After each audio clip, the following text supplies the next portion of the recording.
अब हम डिस्कस करने जा रहे हैं साइन थ्योरी ऑफ लर्निंग, जिसके प्रोपाउंडर है टॉलमैन। टॉलमैन को पर्पजी बिहेवियर के फाउंडर के रूप में जाना जाता है, प्रयोजनात्मक व्यवहार का जनक। इनका पूरा नाम है एडवर्ड सी टॉलमैन, जो कि अमेरिकन साइकोलॉजिस्ट थे और इन्होंने ह्यूमन बिहेवियर की स्टडी का जो इंट्रोस्पेक्शन मेथड था उसके आइडिया को रिजेक्ट कर दिया। आपको पता होगा इंट्रोस्पेक्शन मेथड का मतलब होता है हम हमारा सेल्फ ऑब्जर्वेशन करें। ये अपने आप में एक सब्जेक्टिव मेथड है और इसे स्ट्रक्चरलिस्ट ने डेवलप किया था, टिचनर ने डेवलप किया था। टॉलमैन ने इसे रिजेक्ट कर दिया।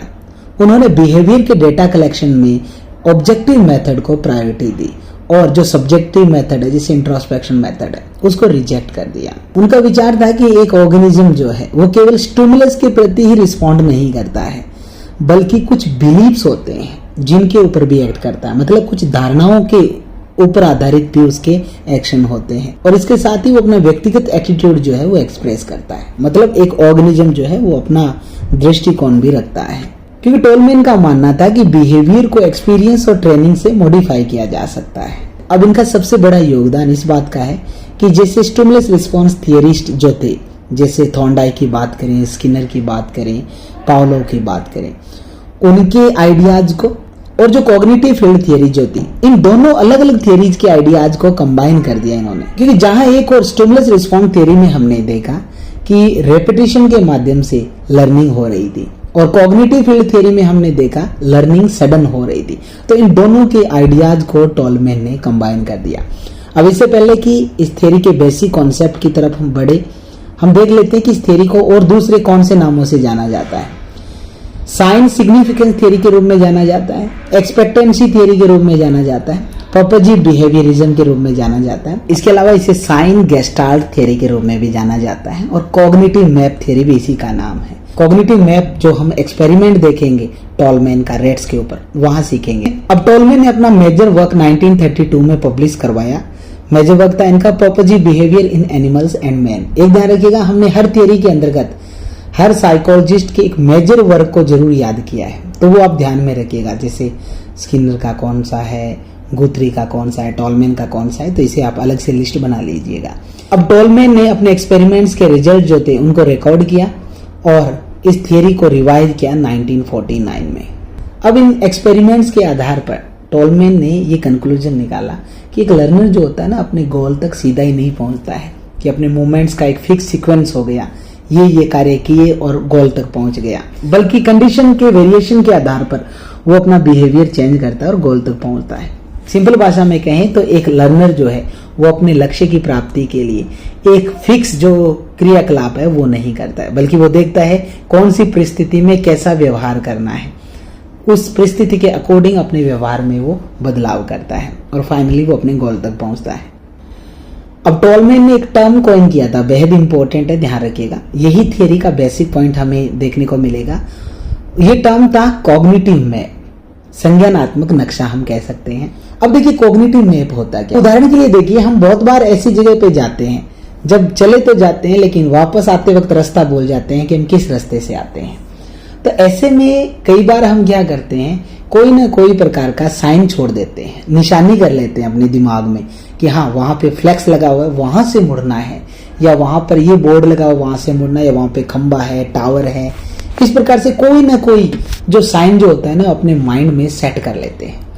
तो कॉग्निटिव मैप वही चीज होती है जिसके अंतर्गत एक्सटर्नल एनवायरनमेंट और लैंडमार्क्स जो है उसको इंटरनल परसेप्शन में ले लिया जाता है। मतलब हमारी इंटरनल मेमोरी में हम उसे फिक्स कर लेते हैं, बाहर की जगह को, लैंडमार्क्स को, और अपने लक्ष्य तक हम पहुंचते हैं। तो ये कॉग्निटिव मैप होता है।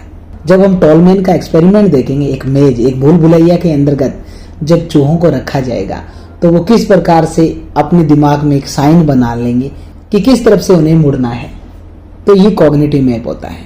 अब हम देखते हैं कि टॉलमैन ने किस प्रकार से अपने एक्सपेरिमेंट्स किए।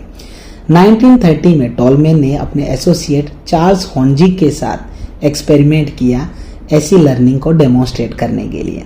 अपने एक्सपेरिमेंट में उन्होंने क्या है, हंग्री रेट्स को 3 ग्रुप्स में डिवाइड किया। एक मेज में रखा गया, मतलब एक भूल भुलैया में रखा गया। ये देखिए भूल भुलैया आप स्क्रीन पर। ऐसे मेज के अंतर्गत 3 प्रकार के ग्रुप्स में बांटकर चूहों को रखा गया जो कि भूखे थे। और फर्स्ट ग्रुप जब भी उस मेज को पास करके बाहर निकलता तो उसे रिवॉर्ड के रूप में फूड दिया जाता। सेकंड ग्रुप को कभी रिवॉर्ड नहीं दिया गया फूड के रूप में जब भी वो उस मैच से पास होकर बाहर निकला। और थर्ड ग्रुप को 10 डेज तक कोई रिवॉर्ड नहीं दिया गया। जब भी वो मैच से पास होते 11वें दिन उन्हें फूड दिया गया। अब देखिए इस 11वें दिन के बाद थर्ड ग्रुप के जो रेड जो थे उनमें क्या डिफरेंस देखने को मिला। जो फर्स्ट ग्रुप वाले रेड जो थे ना, उनकी गति जो थी वो सामान्य चल रही थी उस मैच को पास करने की। लेकिन थर्ड ग्रुप वाले अब तक अपनी कोई लर्निंग शो नहीं कर रहे थे। अब उनके परफॉर्मेंस में रैपिडली इंप्रूवमेंट देखने को मिला और जल्दी उन्होंने फर्स्ट ग्रुप वालों की बराबरी कर ली, जिनको लगातार फूड के रूप में रिवॉर्ड दिया जा रहा था। अब इस एक्सपेरिमेंट के रिजल्ट के बाद टॉलमैन ने ये क्लेरिफाई किया कि लर्निंग जो थी वो रिवॉर्ड से पहले भी एग्जिस्ट कर रही थी। मतलब थर्ड ग्रुप ने उस मैच को पास करना तो सीख लिया था, लेकिन उन्होंने उस लर्निंग को एक्सप्रेस नहीं किया, मतलब एक्शन के रूप में परफॉर्म नहीं किया। मतलब ये लेटेंट लर्निंग थी, हिडन लर्निंग थी। जैसे ही उन्हें फूड दिया गया, रिवॉर्ड दिया गया, मतलब हम कह सकते हैं रिइंफोर्समेंट दिया गया, तो उनकी लर्निंग जो थी वो अब लेटेंट नहीं रही, अब वो शो होने लगी। सिंपल भाषा में देखा जाए तो लर्निंग तो एक इंडिविजुअल को हो जाती है टॉलमैन के अनुसार, लेकिन वो लर्निंग लेटेंट ही रहती है, छुपी हुई रहती है, जब तक उसे प्रॉपर इन्वायरमेंट से कोई रिइंफोर्समेंट या कोई रिवॉर्ड नहीं मिलता, तब तक वो हमारे माइंड में हिडन स्टोर के रूप में ही रहती है। अब देखिए यहाँ पर एक बात बहुत ध्यान से समझिएगा कि रिवॉर्ड ने लर्निंग को अफेक्ट नहीं किया है, बल्कि परफॉर्मेंस को अफेक्ट किया है। इस चीज को ध्यान रखिएगा। लर्निंग तो उनको हो ही गई थी, लेकिन परफॉर्मेंस में इंप्रूवमेंट के लिए रिवॉर्ड की आवश्यकता पड़ी थी। तो इस प्रकार से ये था टॉलमैन का एक्सपेरिमेंट।